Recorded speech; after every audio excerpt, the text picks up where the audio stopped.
the Big Al Podcast with your host, Al Bishop, unfiltered and uncut.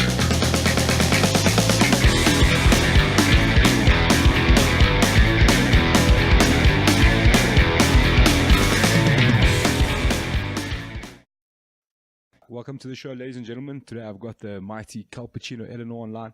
Welcome to the show, brother. What's happening? I'm all right, mate. You all right? It's Yeah. good to be on. Nice to speak to you, all, mate. All good, brother. What I think I want to do is just catch up, man. What's been happening since you left us here in SA? Obviously, it was a bit of a weird one leaving here. But what you been up to, bro? What's been going on? Nothing really, mate. To be honest, I've just been just constantly training, trying to improve. I haven't been at the gym, you know what I mean, since my last fight.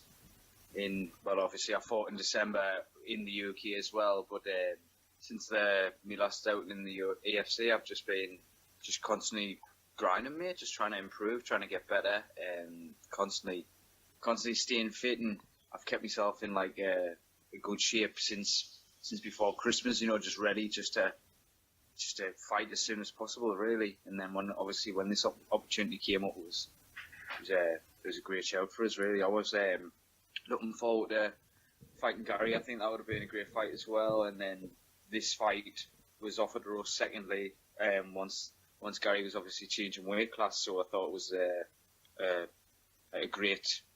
another great fight, you know what I mean, stylistically. And so it's just been really easy to be motivated for this fight and train even harder, because I know obviously like how much time the AFC put into building Faeez up. He's like obviously the poster boy, so it's a good opportunity for me to be able to come out there and bash him up and take what he's got, really. Sure. And you said you took another fight there in the UK. Just talk us through that one a little bit. I know we stayed in touch quite a bit, that you were desperately trying to get back out with the EFC, and it took a bit of time to get a fight. So you took another fight in the interim. What was it like from going from the EFC to another UK promotion? It was all right. I suppose it was a lot less pressure. Obviously, it was kind of like, it's different pressure because obviously a lot more friends and family are there, so you kind of got that on your shoulders. But apart from that, it was so much more easy going. It's obviously, I cut weight in my own house. I weigh in and then I'm back home in my own bed. And it was just, so that aspect of it is obviously like a massive pro. But then obviously the cons are, the stage wasn't as big. The things that came with it weren't as like prestigious, if you will, you know. Sure. The aftermath, the promotion, stuff like that. But Olympus was a good show to be on. They're great guys and they look after you, you know what I mean. And the guy I fought was actually, it was a weird fight, because obviously it was a bit of a lose-lose situation for me, because obviously it was his pro.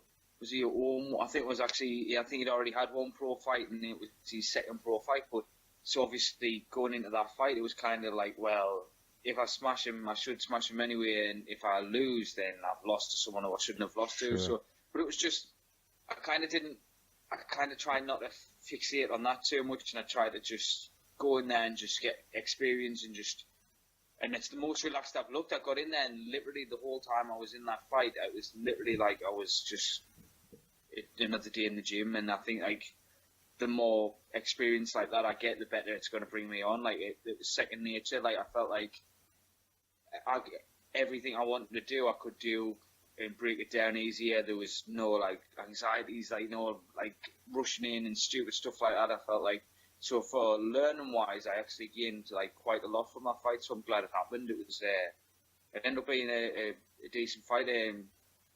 He took us down with like a body lock. He was a stupidly strong guy. He was just a really short little wrestler, and he took us down with like a body lock, and instantly I locked up an armbar straight away, and I did think I was going to finish him with the armbar, to be honest, because I felt his arm popping in all sorts of different ways, you know what I mean? And he toughed it out, and he wanted to win, you know what I mean? He wasn't there to just be a pushover. He did come to win, but as soon as I got on top of him, I just felt like I was just a different level, and that's like of like, well, I let myself down when I first fought in AFC the first time. I kind of feel like if I was to run that fight back, that I could have finished that fight in one round, and I just kind of, even though I still think I won that fight convincingly, I still kind of like feel like I let myself down that fight at the same time. Sure. But it's all learning, and I just try to keep looking forward and just keep getting better and more experienced. Yeah, 100%, and it's that age-old MMA thing to try not leave it in the judge's hands, and I think it's it's so true. Mate. Sure, even more imminent on foreign lands. Unfortunately, those are the things that happen. Just staying in tune with that fight. Obviously, it came out with quite a bit of controversy after that fight. A lot of people felt you won that fight. What does that do for your mental preparation now, making your way back out here? Do you come out here set in your mind feeling that you have to knock out Faeez Jacobs or finish him, or do you trust the system to say, look, it was a bad call, there's not to say that's going to happen again? Does it affect your training in any way, or what's the feeling on that? I just feel like I kind of like, I know if the fight's going a certain way that I need to not trust the system as much. Like, I kind of felt like in my head that, so say they give Bursky the first round, and in my head, in that first round, I was actually thinking like, there's no way he could be getting this round, because he wasn't trying to inflict any damage on us. Like, he wasn't trying to win the fight. He wasn't trying to hurt us. He just wanted to negate anything I was doing and just not play the game. And I thought in my head, me being the aggressor, me pushing the pace, me walking him down, me landing the shots that were actually trying to put him away, like I was putting power into the shots. I was looking to hurt him. And I just thought that's kind of something they would have looked upon, and they never. And so, if that's kind of the criteria that they judge on, then maybe I'll not be as relaxed in them situations. I'll push more of a pace. I'll not let time slip away, and just I'll be busy, And so I think it's changed me outlook a little bit in that aspect. But in regards to the way I fight, I'm just going to come out and do what I do. I know I've got more than enough ability to be able to beat Faeez Jacobs anywhere I want to beat him realistically. I don't think. I think obviously it's a fight, you go in the shower, you're going to get wet. Like, think you can get hit and anything can happen, but I'd have to have a really off night to lose a fight to him, in my opinion. I just feel like I'm the better fighter, and I feel like I don't have to worry about the judges in this situation at all, because even if I do go to the judges, I feel like I'm good enough to prove that I can outpoint him and beat him anyway. But I always look for the finish. That's one thing that I kind of didn't agree with in Gareth's style. Like, he kind of didn't look for any, like, he wasn't trying to do anything to like really win the fight. He just wanted to kind of like survive, and that to me that's not fighting. You're fighting to win. You're fighting to finish someone. That's the game. And I don't think he was. I think he just wanted to kind of stall it out and not play the game as much. So this fight's not going to be that way at all, because I know Faeez Jacobs he's unpredictable, and he comes to finish. There's no doubt about it. You know what I mean? If he sees somebody, he'll take it. So it's like, it's going to be one of them fights where we're going to go in and people can get excited about it, and I'm really looking forward to it. I constantly, it's weird. I'm obsessed. It's every day. It's all I think about, and it's getting to the point where I want to fight him now. You know what I mean? I'm really like chomping at the bit. I just want to get in there and just do it, and just enjoy the moment. I'm not even worrying about the outcome or nothing. I just want to get in there and just gain more experience. I just love the whole process. I just feel like in the past I used to kind of think differently about it, whereas now it's kind of like everything that comes with it. You need to think about and enjoy like the whole ride. You know what I mean? Like, you only get so much time to do what we do, and it's like, if you're going to do it, it's my choice. There's no one forcing us to do it, and I want to do it, and it's like, well, if it's something you want to do, enjoy it, you know what I mean? So I'm just looking forward to getting out there and experiencing the whole roller coaster again, to be honest. 100%. And how much have you guys studied Faeez Jacobs? And obviously you've got your certain style and you like to fight in your style. Is that something you're looking at watching a bit of tape on what he does, or you kind of just going in and just doing what you do? To be honest, I've watched little bits and bobs. I let Andrew Fisher, my coach, watch it and just let him say what he wants me to do in this fight. Like, I kind of like. Obviously, game plans are, I think, essential, and you can use them as a kind of. You can go outside the lines. You don't have to stick 100% to that, because obviously it's a fight. Things change. People fight differently. They're different styles. Like he could come out and do something completely different to what we expect, and it's like. Sure. So I just kind of feel like I like to go in there and just be prepared everywhere and just see how it goes. And I've got little things that I know I do well.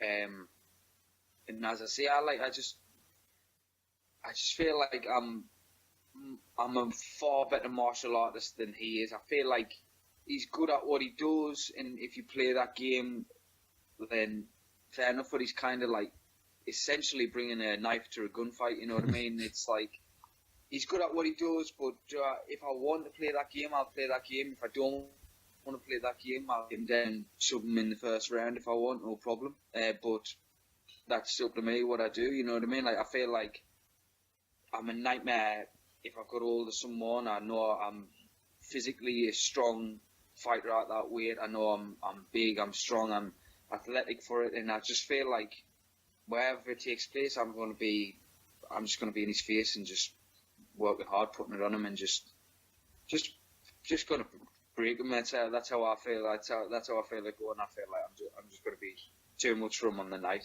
and I'm looking forward to proving it. Fantastic, man.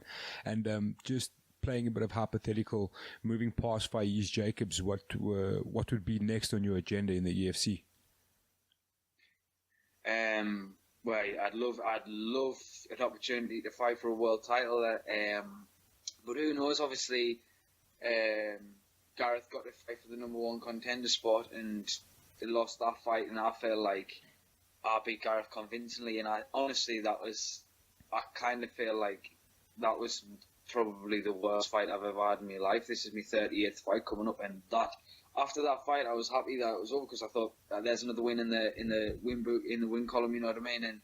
But I wasn't happy with how I fought, not unbeaten. I honestly feel like I didn't get a first gear. I was working hard, but I just didn't do what I know I'm capable of. Do you know what I mean? I feel like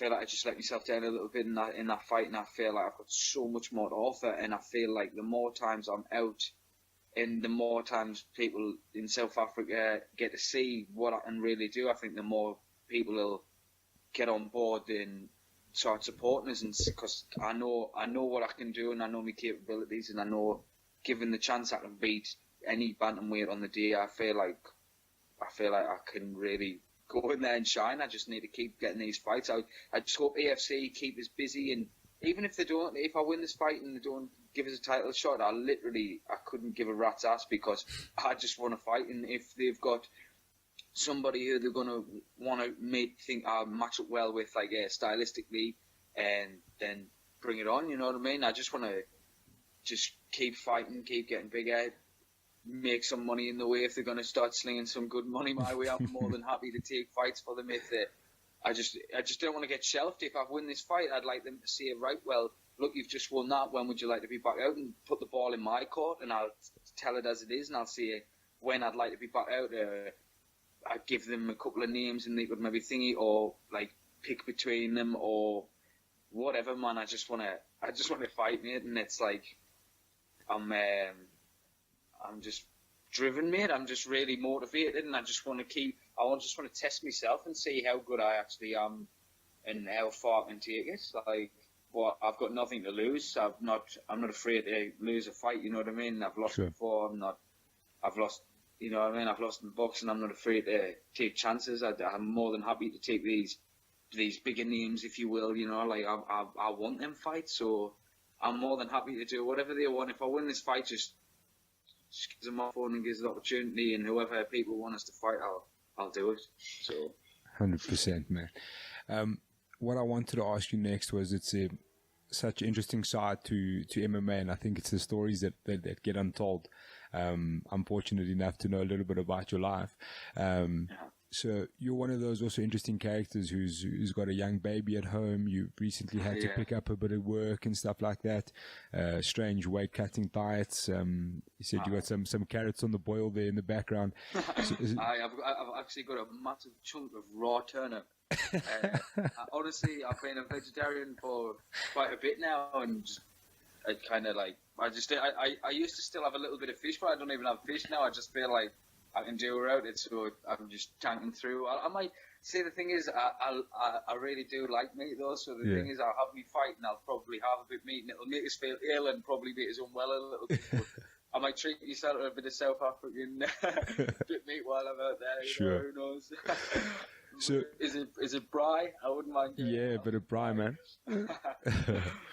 So what I wanted to ask you is just talk us through the average day of Cal Ellenor and what it all entails. So basically, I wake up in the morning. I'm with my girlfriend, my daughter Jessie. She's 14 months, so we'll kind of see how she is. If she's playing the ball and she's in a good mood, we'll get up to have breakfast. We'll go out for like little family walks and stuff like that. They will live right near the beach, so we've got like a really nice park just on the doorstep. So we just walk around there, and we get out and do like little family things as much as possible when she's not on, when Hannah's not working. Then I usually try and get a good session in the morning if I can. It's normally some of the mornings, me and a couple of the other pro guys, we'll go and do like, it's like an intensive like scrambly drill session. It's like really like bad positions, submissions always on, and it's just constant grind. And it's like short and sweet. You do that session, and it's like lung burner, like massive hard session. We'll get one of them in, and then, for instance, on a Monday, because obviously I work night shift on the Sunday night, so the Monday is some mornings I rest that morning. The day I did night shift last night. I got 3 hours sleep yesterday, worked night shift, and then I haven't slept at all today, and then I've just wrestled there. So I did. So I'm just tonight. I'm going to get an early night, chill out. Sure. I've got a photo shoot in the morning for Master Debonair, who's one of my sponsors. The sponsors with like 3-piece suits and that. The great company, the awesome guys. I'm really looking forward to that. And then I'm getting a good session in. I've got freshman sparring. I've got some good lads coming in to spar with us tomorrow. Basically, I'm sparring like one of the amateur guys. Actually, surprisingly, Nathan. I'm sparring him because he's quite similar to Faeez. He does like a lot of the similar kicks and stuff like that. Sure. And it's just nice to have guys like that in to come and spar. Basically, I'll do that session, then I'm grappling straight after. So I'll do me freshman sparring, and then I've got a grappling class with Fisher and the rest of the lads, and then I just chill out after that. I'll have a whole bath, and it's just like through the weeks, usually busy training schedule, and then I do a couple of night shifts on the weekend just to help cover the bills and help train, and you know what I mean, just do generic stuff. But most of my time is spent when I'm not in the gym is just with my daughter, and just like a little like kind of kooky little family. We're just doing one little thing. We're not going out there. We don't drink. We don't smoke. We don't do like your generic stuff. We're just kind of like a bit secluded in where we are. We're like we're in our own little cul-de-sac thing. And we just do us. You know what I mean? And it's cool. Like I like the setup that we've got. Good stuff, man. The last thing I wanted to ask you is just your final thoughts on your fight. It's EFC 68 in Cape Town. That's the end of the month. I think it's the 31st of March. Grand West Casino. Just give us your thoughts on how you see your fight exactly panning out with Faeez Jacobs, and at the end there, if you can just give us maybe your last message for Faeez and the South African fans.